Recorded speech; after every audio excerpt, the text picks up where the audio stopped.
Good morning. My name is Ken Earl with EZkem Corporation. We're continuing our discussion about rewrapping heaters on the FS3700. We have one disassembled here. There are two types of heaters. When you're ready to do it, you're just going to cut off the fittings and you're going to unwrap any tape that's on them. They don't always have tape on them.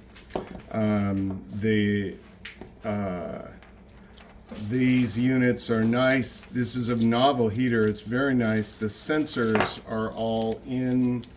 are controlled at the circuit board, so they don't actually have in them any electronics. You have the sensor that goes here and the heater that goes here. They're held in by screws.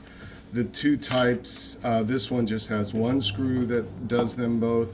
Once you get the tape off, sometimes people use glue, but it's not really necessary. Generally, once the tubing is in there, it just tends to come right out.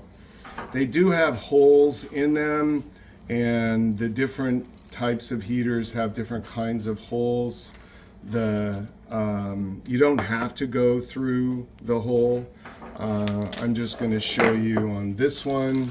You're just going to take your tubing kit, and you have to be careful not to kink any of the tubing when you're wrapping it. If you kink this tubing, it could affect the flow. So you're going to start out with at least 8 inches because you've got to go over to the port to the cartridge underneath, and you're just going to wrap. Not everybody uses tape. I don't tend to, but you can put some tape here if you want. It's not really necessary. You're wrapping around here, and you're not doing too tight. If you do it too tight, it can affect the tubing once it gets hot. You're making sure it feeds out from your tubing kit supply, and then you're going to just smoothly wrap it around, making sure that the tubing isn't kinking, and it generally will stay once it's in here. As I said, you don't have to go through the holes, because once you put the cover on, it will hold, and then you're just going to feed the cover through the end, and you're just going to, oops, sorry, I grabbed the wrong one. You're going to feed it through the hole,